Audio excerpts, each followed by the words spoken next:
Question number 69, Rahul is studying in x 10th standard. कह रहा राहुल है जो क्लास 10th में स्टडी कर रहा। He is making a kite to fly it on a Sunday.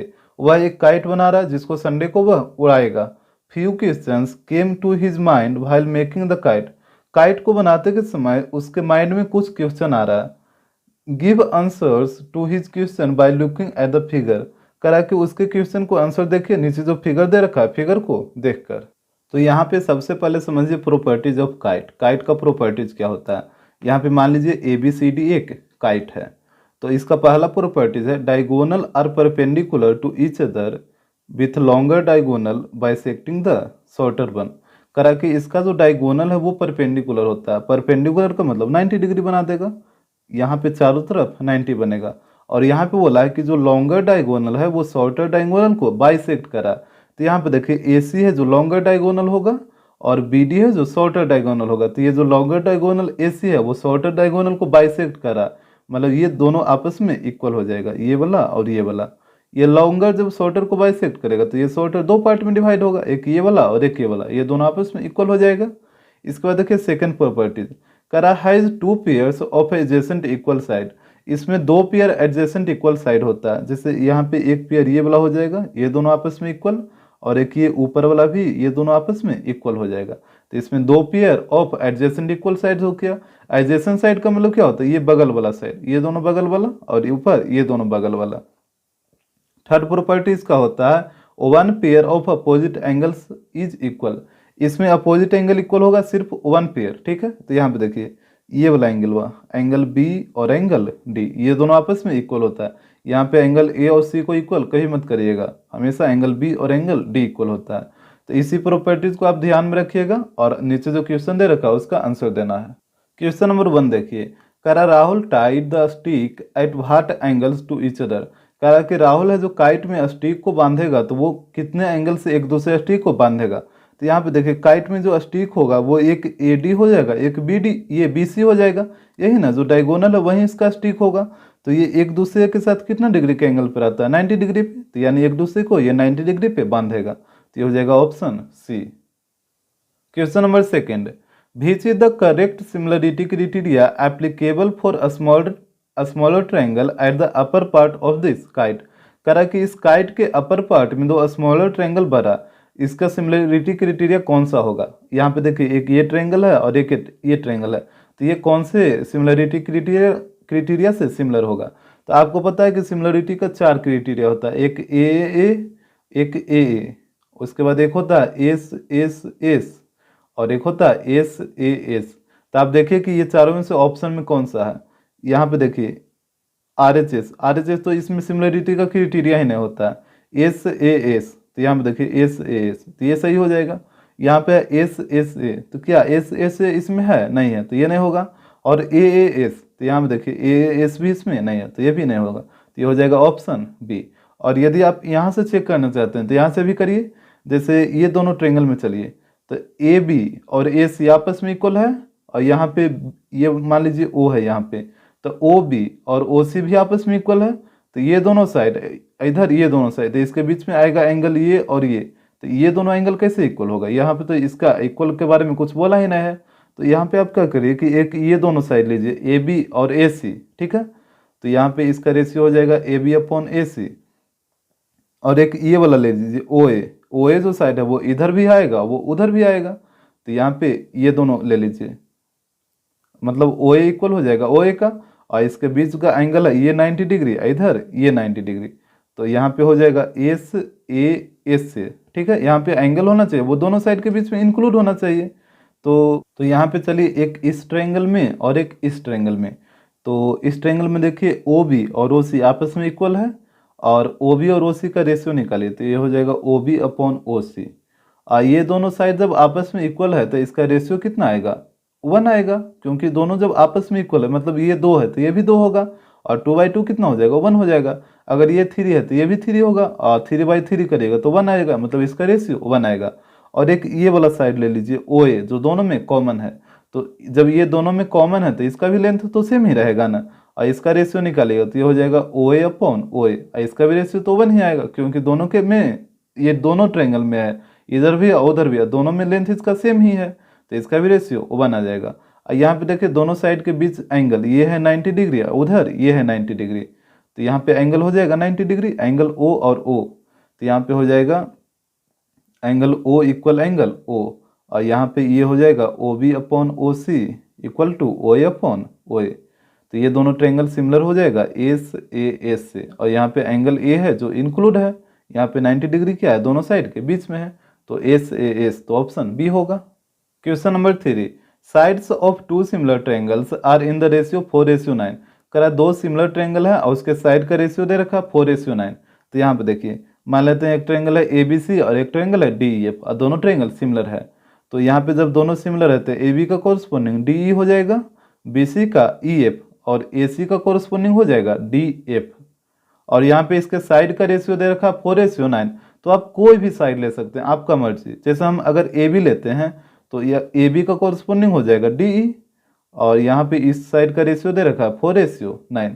आप अगर बी सी लीजिएगा तो बी सी का कोरस्पोंडिंग ई एफ लेना होगा, और ए सी लीजिएगा तो ए सी का कोरस्पोंडिंग डी एफ लेना होगा, तो आप कोई भी ले सकते हैं।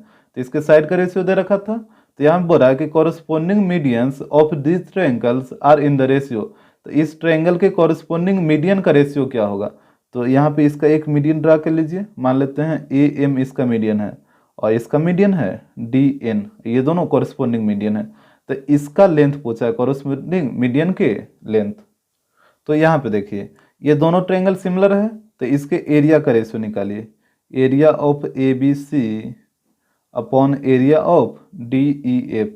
तो जब दो ट्रायंगल सिमिलर होता है तो इसके एरिया का जो रेशियो होता है इसके कॉरस्पोंडिंग साइड के रेशियो के स्क्वायर का इक्वल होता है। तो यहाँ पे आपको कौन सा कॉरस्पोंडिंग साइड लेना है, यहाँ पे 3 साइड है, तो जिस साइड का वैल्यू आप यहाँ पे लिए हैं वही वाला आपको साइड लेना होगा, तो आपको ए बी और डी ई लेना होगा क्योंकि इसी का वैल्यू दे रखा है। तो यहाँ पे ले लीजिए A B upon D E, इसके रेशियो के स्क्वायर का इक्वल होगा, तो यहाँ पे स्क्वायर हो जाएगा, इसको मान लीजिए इक्वेशन 1। और साथ ही साथ दो ट्रायंगल के एरिया का रेशियो इसके कॉरस्पोंडिंग मीडियन के रेशियो के भी स्क्वायर का इक्वल होता है, तो यहाँ पे हो जाएगा area of A B C upon area of D E F, ये इसके एरिया का रेशियो इसके कॉरस्पोंडिंग मीडियन के रेशियो के स्क्वायर का भी इक्वल होगा, तो ये हो जाएगा ए एम, और एक मीडियन है डी एन, तो A M upon D N इसका रेशियो हो जाएगा A M upon D N, और इसके रेशियो के स्क्वायर का इक्वल होगा, तो इस तरीके से स्क्वायर हो जाएगा। इसको मान लीजिए इक्वेशन 2। अब यहाँ पे देखिए दोनों इक्वेशन में एल एच एस इक्वल है तो आर एच एस भी इक्वल हो जाएगा, तो यहाँ पे चलिए फ्रॉम 1 and 2, तो इसके आर एच एस को इक्वल करिए, तो एक का आर एच एस है A B upon D E का होल स्क्वायर, और एक का आर एच एस है A M upon D N का होल स्क्वायर। यहाँ पे देखिए स्क्वायर से स्क्वायर कट जाएगा, और A B upon D E इसका वैल्यू दे रखा है 4/9, तो यहाँ पे पुट कर दीजिए 4/9, और यहाँ पे हो जाएगा A M upon D N. तो यहाँ पे देखिए इसके मीडियन के रेशियो आ गया 4:9, 4/9 का मतलब क्या हुआ 4:9, तो यहाँ पे हो जाएगा ऑप्शन बी।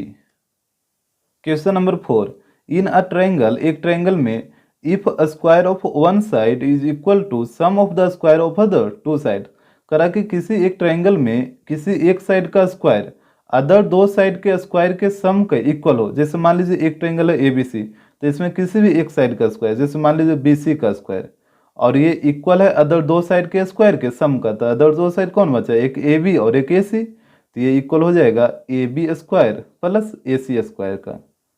इसके बाद बोला then the angle opposite the first side is right angle, तो अगर ये चीज होता है तो फर्स्ट साइड के सामने का जो एंगल होता है वो होता है राइट एंगल। तो यहाँ पे फर्स्ट साइड आप बीसी को ही लिए थे ना, तो फर्स्ट साइड बीसी है तो बीसी के सामने एंगल ए है, तो ये होगा 90 डिग्री। तो बोल रहा है दिस थ्योरम इज कॉल्ड, तो इस थ्योरम को क्या कहा जाता है, तो ये कन्वर्स ऑफ पाइथागोरस थ्योरम है, तो यहाँ पे ऑप्शन डी हो जाएगा। Question number 5, What is the area of the kite formed by 2 perpendicular stick of length 6 cm and 8 cm? करा कि काइट का एरिया बताइए, ये 2 परपेंडिकुलर स्टिक से बना है, एक स्टिक है ए सी और एक है बी डी, और दोनों का लेंथ दे रखा है, एक है 6 और एक है 8, तो ये हो गया एक 6, ये हो गया एक 8, तो यहाँ पे इस काइट का एरिया बताइए। तो याद रखिएगा एरिया ऑफ काइट होता है, यहाँ पे देखिए इसका जो स्टिक है वो डायगोनल का काम करेगा, तो इसका एरिया होता है 1/2 इंटू D1 इंटू D2, तो तो यहाँ पे पुट करिए वैल्यू, तो 1/2 एक हो जाएगा 8 और एक हो जाएगा 6। यहाँ पे काटिए इसको 4 टाइम्स 6 × 4, तो यह आ जाएगा 24 सेंटीमीटर स्क्वायर। तो ये हो जाएगा ऑप्शन सी। यहाँ पे सुधारिएगा, बुक में ऑप्शन ए दे रखा है जो कि रॉन्ग है। Question number 70, in a room a bulb is fixed at a point O on the ceiling. करा कि एक रूम में एक बल्ब को ओ पॉइंट पे फिक्स किया है और ओ पॉइंट सेलिंग पे है। यहाँ पे फिगर में देखिए सेलिंग बोला जाता है रूफ को, यहाँ पे कोई ओ पॉइंट है और इस पॉइंट पे इस बल्ब को फिक्स किया है। इसके बाद देखिए करा just below the bulb a large table is placed as shown in figure. करा कि बल्ब के ठीक नीचे एक बड़ा सा टेबल को रखा गया है। यहाँ पे देखिए बल्ब के ठीक नीचे ये जो टेबल आपको दिख रहा है, ये वाला पोर्शन, देखिए ये वाला टेबल मत समझिएगा, या फिर ये वाला टेबल, ये वाला है, ये देखिए ये वाला पोर्शन टेबल हो जाएगा जिसपे शायद ये गर्ल हाथ रखे हुए है, तो ये हो गया बड़ा सा टेबल। इसके बाद देखिए करा एक cardboard is cut in the form of quadrilateral ABCD and is fixed between the bulb and the table. करा कि एक कार्डबोर्ड जो कि क्वाड्रिलेटरल के फॉर्म में है और उसका नाम है ABCD, इसको कट किया गया है और उसको बल्ब और टेबल के बीच में फिक्स किया गया है। जैसे यहाँ पे फिगर में देखिए क्वाड्रिलेटरल ABCD, ये वाला ऊपर वाला दिख रहा है, तो यही एक कार्डबोर्ड है। ठीक है, कार्डबोर्ड का मतलब वो लकड़ी का टुकड़ा है और इसको बल्ब और नीचे टेबल दोनों के बीच में यहाँ पे इसको रखा गया है। किसी पॉइंट से इसको कोई एंगल से सपोर्ट देकर इसको फिक्स किया गया होगा, तो इस तरीके से टेबल और ये बल्ब दोनों के बीच में इसको रखा गया है। इसके बाद पढ़िए करा when the bulb is switched on, जब बल्ब को ऑन किया जाता है, shadow A-B-C-D of a cardboard ABCD is formed on the top of a table. इसके बाद अभी रुकिए, करा कि जैसे ही बल्ब को चालू किया जाता है तो इसका ये जो कार्डबोर्ड था ABCD, इसका साइडो बनता है A-B-C- और D। ये नीचे टेबल पे, जैसे यहाँ से बल्ब जलेगा तो यहाँ से इस पे लाइट बनेगा, तो इसका साइडो इसके नीचे ही बनेगा ना, और इसके नीचे ये टेबल पे बनेगा क्योंकि इसके नीचे टेबल है, तो इसका साइडो जो भरा वो टेबल पे भरा और इसका साइडो है A-B-C- और D। इसके बाद पढ़िए करा such that quadrilateral A-B-C-D is an enlargement of quadrilateral ABCD with a scale factor 1:2। करा कि जो A-B-C-D जो क्वाड्रिलेटरल बना वो ABCD का ही एक इनलार्जमेंट है। इनलार्जमेंट का मतलब हुआ कि इसी का एक बड़ा रूप है, इसका स्केल फैक्टर 1:2। 1:2 का मतलब हुआ कि इसका जो साइड होगा A-B-C-D इसका जो साइड होगा वो 2 गुना ज्यादा होगा इससे। इसका साइड है 1 और इसका साइड हो जाएगा 2 गुना। ठीक है, यहाँ पे स्केल रेशियो है 1:2, मतलब जो नया वाला जो क्वाड्रिलेटरल बना है इसका जो साइड होगा वो 2 गुना ज्यादा होगा पहले वाले से। करा इफ AB = 1.5, BC = 2.5, CD 2.4 और AD 2.1। यहाँ पे सारे साइड को लेंथ दे रखा है ABCD में, और बोला एंगल A है 105 डिग्री। यहाँ पे देखिए एंगल A 105, एंगल B है 100, B का वैल्यू है 100, C है 70, ये देखिए C यहाँ पे हो गया 70 एंड D है 85, ये वाला एंगल D है 85 डिग्री। तो कह रहा है आंसर द फॉलोइंग क्वेश्चन। यहाँ पे एक चीज याद रखिए, जो स्केल फैक्टर है 1:2, इसका मतलब हुआ कि जो नया वाला जो क्वाड्रिलेटरल है उसका जो साइड है वो 2 गुना हो जाएगा, और नया वाला का एंगल क्या, एंगल भी 2 गुना हो जाएगा। जैसे यहाँ पे समझ लीजिए, जैसे मान लीजिए एक रेक्टेंगल है, तो रेक्टेंगल में सारा एंगल बनता है 90 डिग्री, और मान लीजिए ये साइड है 2 और ये वाला साइड का लेंथ ले लेते हैं 5। अब यहाँ पे आपको बोलते हैं कि इस रेक्टेंगल के साइड को 2 गुना कर दीजिए, तो 2 गुना करिएगा तो इसका सारे साइड 2 गुना हो जाएगा। इस तरीके से 2 गुना करिएगा तो ये वाला 4 हो जाएगा, ये जो 5 है ये 10 हो जाएगा। लेकिन क्या इसका एंगल भी 2 गुना हो जाएगा। जैसे यहाँ पे जो 90 बना था तो क्या 180 बनेगा, एंगल तो वही रहेगा ना, 90 ही रहेगा। अगर एंगल को 2 गुना कर दीजिएगा तो फिर सभी एंगल का सम होता है 360, और जब 2 गुना करिएगा तो दो ये एंगल मिलकर 360 बना देगा। तो एंगल कभी भी 2 गुना नहीं होगा, जब होगा जब साइड एंगल वही चीज रहता है, जितना पहले है वही रहेगा, सिर्फ साइड का लेंथ बढ़ जाएगा। तो यहाँ पे देखिए हम दोनों क्वाड्रिलेटरल को बाहर कर लिए हैं। यह है ABCD कार्डबोर्ड और इसका इमेज है A-B-C- और D। तो यहाँ पे देखिए दोनों का एंगल तो सेम रहेगा, एंगल में तो कोई चेंज होगा नहीं। बाकी इसका जो स्केल फैक्टर था वो था 1:2, तो इसका जो साइड है वो 2 गुना बढ़ जाएगा। तो ये है 2.1, तो ये हो जाएगा 4.2।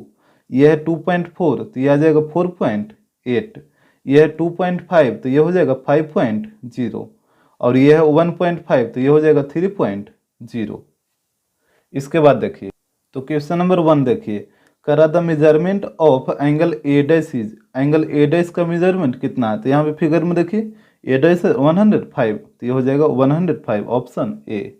Question number 2, the sum of the angles A dash and C dash of quadrilateral A dash B dash C dash D dash is, करा इस क्वाड्रिलेटरल के एंगल ए डैश और सी डैश का सम क्या होगा। तो यहाँ पे पूछा है A dash plus angle C dash, तो यहाँ पे देखिए ए डैश का वैल्यू 105, तो यहाँ पे आ जाएगा 105, और सी डैश का वैल्यू है 70, तो यहाँ पे आ जाएगा 70। दोनों को ऐड कर दीजिए, तो ये आ जाएगा 175 डिग्री, ऑप्शन सी।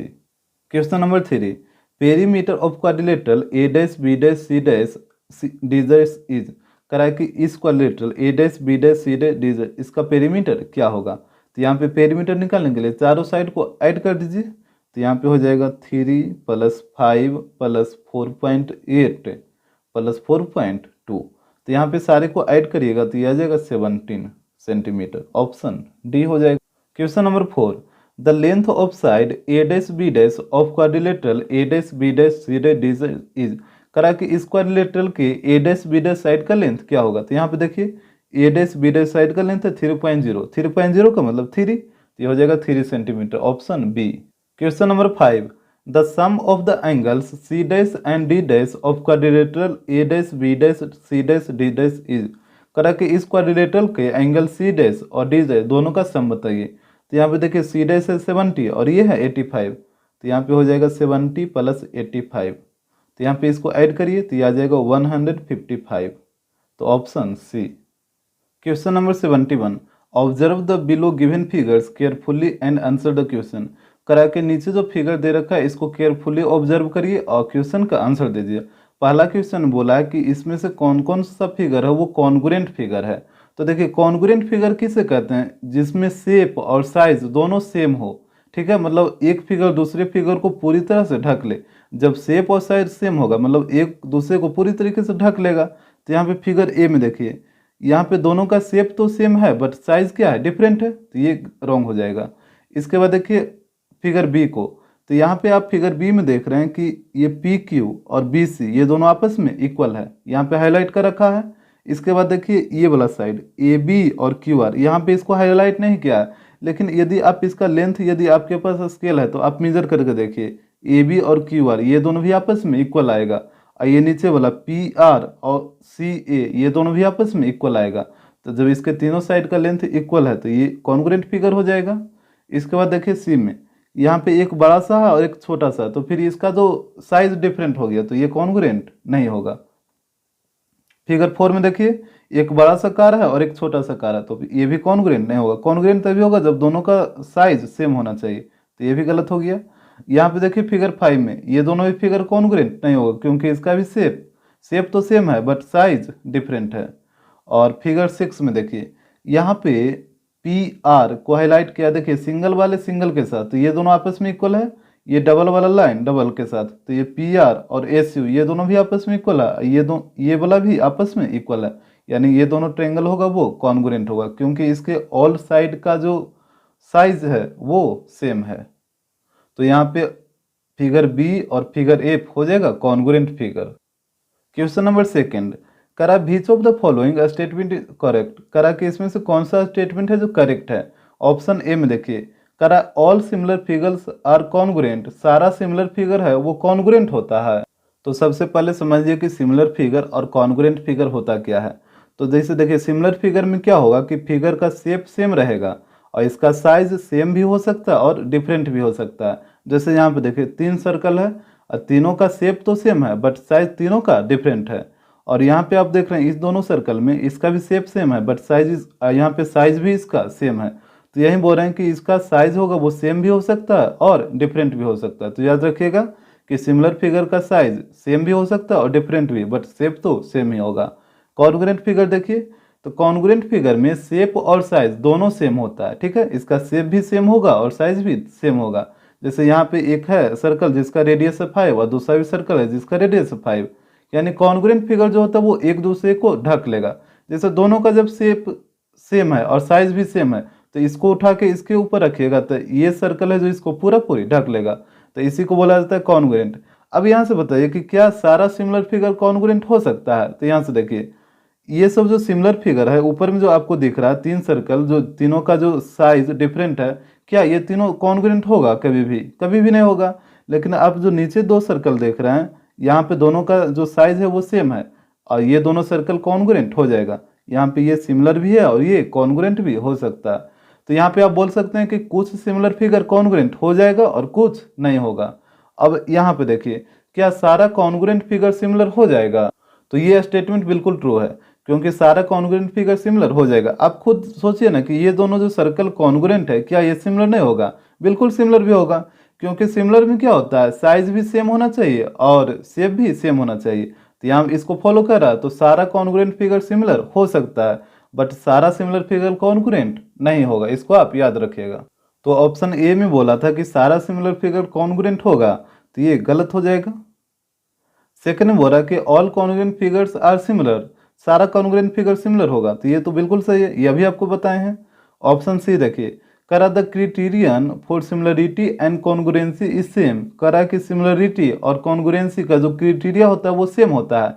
देखिए ये सेम नहीं होता है, कुछ कुछ सेम होता है। जैसे ए से ट्रायंगल सिमिलर भी हो जाता है और ट्रायंगल कॉन्ग्रुएंस भी हो जाता है। एस से भी ट्रायंगल सिमिलर हो जाता है और कॉन्ग्रुएंस हो जाता है। बट एक देखिए RHS एक कॉन्ग्रुएंसी होता है, क्या इससे तो ट्रायंगल कॉन्ग्रुएंस होता है, सिमिलर नहीं होता है। इसी तरीके से एक क्राइटेरिया होता है सिमिलरिटी का, इससे ट्रायंगल सिमिलर हो जाता है बट कॉन्ग्रुएंस नहीं होता है। तो ये दोनों का सिमिलरिटी और कॉन्ग्रुएंसी का क्राइटेरिया सेम नहीं होता है, कुछ कुछ सेम होता है। यहाँ पे ऑप्शन डी में देखिए, करा similar figures have same size and shape, करा के सिमिलर फिगर का जो साइज होता है वो सेम होता है और शेप भी सेम होता है। तो देखिए कुछ सिमिलर फिगर का साइज सेम और शेप भी सेम होता है, लेकिन सारे सिमिलर फिगर का साइज सेम और शेप सेम नहीं होता है। तो यहाँ पे ऑप्शन डी भी रॉन्ग हो जाएगा और सी भी रॉन्ग हो जाएगा।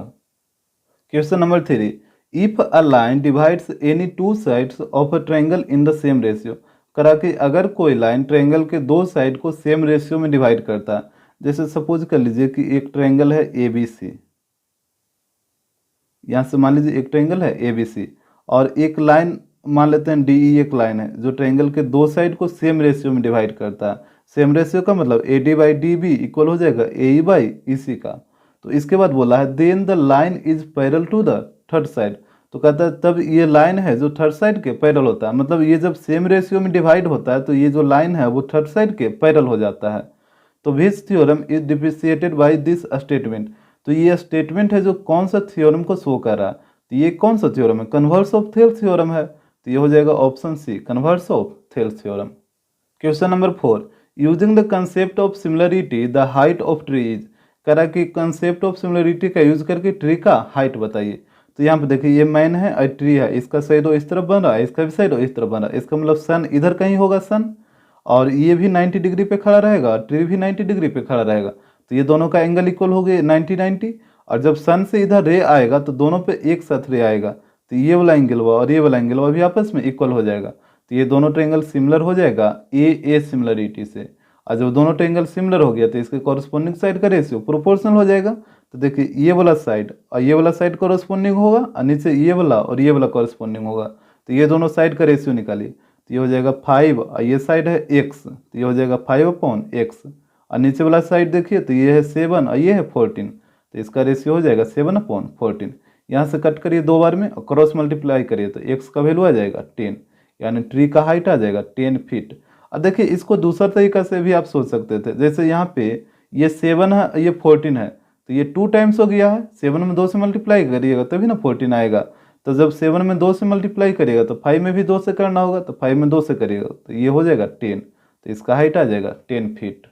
Question number 5, the height of the tree, एक ट्री का हाइट बताइए। When its shadow is 84 metre long, और इसके शैडो का लेंथ दे रखा है 84 metre, and at the same time, और उसी टाइम एक girl 2 metre high standing in the same straight line, cast a shadow 12 metre, करा कि उसी टाइम एक गर्ल जिसका हाइट है 2 मीटर और वो सेम स्ट्रेट लाइन में खड़ा है और उसके साइडों का लेंथ है 12 मीटर।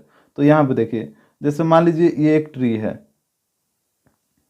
मान लेते हैं ए भी एक ट्री है और इसके साइडों का लेंथ दे रखा था 84 मीटर। तो यहाँ से मान लीजिए इसका साइडो इस तरीके से बन रहा है, इधर कहीं सन होगा तो इसका साइडो इस तरफ बन रहा है, और इस पॉइंट का नाम दे दीजिए सी, और इसका साइडो का लेंथ था 84 मीटर। तो ये वाला हो गया 84। इसके बाद देखिए, कहा था कि and at the same time, उसी समय एक गर्ल जिसका हाइट है 2 मीटर और उसके साइडों का लेंथ है 12 मीटर, और गर्ल भी उसी सेम स्ट्रेट लाइन में खड़ा है। सेम स्ट्रेट लाइन कहने का मतलब इसी लाइन पे गर्ल खड़ा है। तो मान लीजिए गर्ल यहाँ पे खड़ा है, ये गर्ल का लेंथ ले लीजिए ई एफ, इसका हाइट दे रखा है 2 मीटर। तो जब गर्ल इससे पेड़ से तो छोटा ही गर्ल रहेगा ना, गर्ल का हाइट, और गर्ल का हाइट है 2 मीटर, तो ये हो गया 2 मीटर। अब बोला था इसके साइडों का लेंथ है 12 मीटर, तो इसका साइडो इस तरफ बनेगा क्योंकि सन है इधर, तो इसका साइडो बनेगा इस तरफ। अब मान लीजिए इसके साइडो बड़ा ये वाला सी एफ, और इसका लेंथ है 12 मीटर। तो यहाँ आपको ट्री का हाइट निकालना है, यहाँ से इसको मिला दीजिए। तो यहाँ पे देखिए, ये जो पेड़ है वो 90 डिग्री पे खड़ा रहेगा, और ये गर्ल है तो ये भी 90 डिग्री पे खड़ा रहेगा। और उसके बाद यहाँ पे आपको निकालने बोला है ए बी, और ए बी कौन ट्रायंगल में आएगा, ये पूरा बड़ा वाला में ए बी सी में, इसी में ए बी आएगा ना। और ये जो गर्ल ई एफ है ये कौन ट्रायंगल में आएगा, तो ये आएगा इस छोटे वाला ट्रायंगल ई एफ सी में। तो आपको बड़ा वाला ट्रायंगल ये छोटा वाला ट्रायंगल दोनों को सिमिलर करना होगा। तो यहाँ पे दोनों में चलिए, तो इन ट्रायंगल पहले छोटा वाला लीजिए, तो ई एफ सी एंड बड़ा वाला लीजिए तो ए बी सी। तो यहाँ पे दोनों ट्रायंगल को सिमिलर करिए। तो यहाँ पे देखिए, एंगल जो सी है क्या ये दोनों ट्रायंगल के लिए आया है, ये छोटा वाला के लिए भी और पूरा बड़ा वाले के लिए भी। तो एंगल सी कॉमन हो जाएगा, तो यहाँ पे हो जाएगा angle C equal angle C, ये हो गया कॉमन। इसके बाद देखिए, ये छोटा वाला ट्रायंगल का एंगल एफ और ये बड़ा वाला ट्रायंगल का एंगल बी दोनों आपस में इक्वल है, दोनों 90 डिग्री है। तो यहाँ पे हो जाएगा angle F equal angle B, और ये हो जाएगा 90 डिग्री। तो यहाँ पे हो जाएगा so triangle E F C similar triangle. यहाँ पे देखिए अरेंज करके लिखिएगा, तो एंगल ई किसके इक्वल है, तो ई का तो यहाँ पे कोई चर्चा ही नहीं है, तो ई को यहाँ पे अभी खाली रहने दीजिए। इसके बाद एफ है, तो एफ है बी के इक्वल, तो यहाँ पे एफ के सामने आएगा बी, और सी है सी के इक्वल, तो सी के सामने आएगा सी, तो बी सी, तो एक बच गया कौन ए, तो यहाँ पे आ जाएगा ए। तो triangle E F C similar हो जाएगा ए बी सी का, और ये हो जाएगा ए ए सिमिलरिटी से। और जब दोनों ट्रायंगल सिमिलर हो गया तो इसके कॉरस्पॉन्डिंग साइड का रेशियो प्रोपोर्शनल हो जाएगा। तो यहाँ पे देखिए छोटा वाला ट्रायंगल में आपको कौन कौन साइड लेना है, तो एक ई एफ लेना है और एक सी एफ लेना है, क्योंकि यही दो साइड का वैल्यू दे रखा है। तो यहाँ से इसको अंडरलाइन कर लीजिए, एक ई एफ और एक सी एफ, ये दोनों को। तो यहाँ से देखिए ई एफ का कॉरस्पॉन्डिंग साइड इसमें कौन हो जाएगा, ई एफ का ए बी हो जाएगा, और इसका रेशियो हो जाएगा E F upon A B.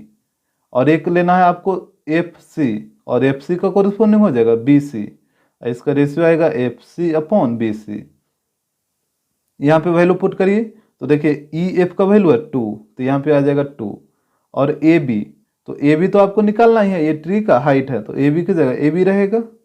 इसके बाद एफ सी, तो एफ सी का वैल्यू देखिए यहाँ पे 12 है, तो यहाँ पे 12 आ जाएगा, और बी सी, तो ये बी सी पूरा बड़ा वाला 84, तो यहाँ पे आ जाएगा 84। यहाँ से कट करिए, 12 से कटेगा 7 बार में, और यहाँ पे क्रॉस मल्टीप्लाई करिए, तो क्रॉस मल्टीप्लाई करिएगा तो ए बी इक्वल टू हो जाएगा 2 × 7, डेट मीन्स 14। तो ट्री का हाइट आ जाएगा 14 मीटर। तो यहाँ पे देखिए ऑप्शन ए हो जाएगा।